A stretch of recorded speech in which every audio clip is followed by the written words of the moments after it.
In fiction, a locked room mystery is a puzzle with a deliberate design. There is always a hidden mechanism or a secret panel waiting to be found. But in the real world, a sealed space doesn't always come with a map of how it was breached. Consider a businessman checking into a standard hotel on an ordinary Tuesday night. He follows the same routine as any other traveler. Security cameras recorded his every move. He walked through the lobby, entered the elevator, and proceeded down the hallway to his door. He was alone, and he was being watched the entire time. When he entered that room and the door locked, he was inside a monitored physical box. By the next morning, that box was empty, despite no record of the door ever opening again. Checkout time came and went. The staff tried the phone, then a heavy knock. When no one answered, the silence inside suggested something was wrong. Using a master key, management bypassed the lock. They expected to find a guest in distress. Instead, they found a room that looked exactly as it had the night before. His suitcase was still on the rack. His clothes were folded. His wallet was sitting on the nightstand, with his ID and cash still inside. There were no signs of a robbery or a rushed departure.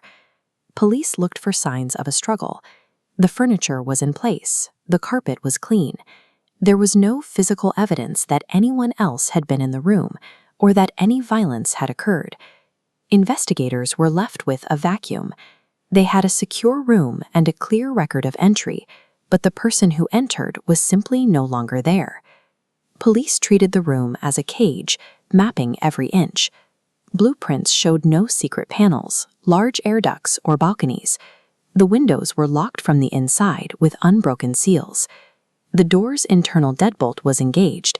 This model can only be operated from inside. The physical facts led to one conclusion. Based on the state of the locks and the windows, the man should still have been inside the room.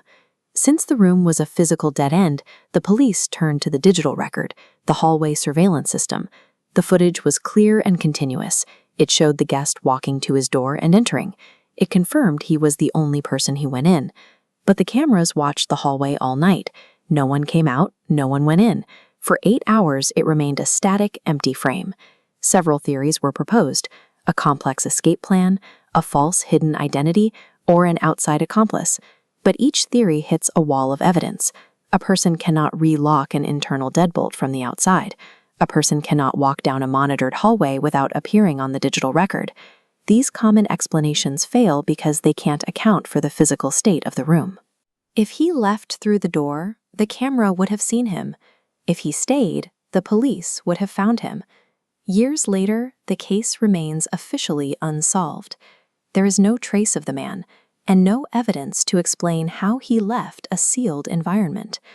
The security features, the deadbolts, the surveillance cameras, the restricted access, all functioned as intended. They provided a perfect record of his entry, yet they failed to record his exit. We rely on these systems to make our environments predictable and safe. We assume that between the lock on the door and the lens of the camera, there are no gaps left for a person to disappear. Yet here is the record. A man walked into a room, locked the door from the inside, and never came out.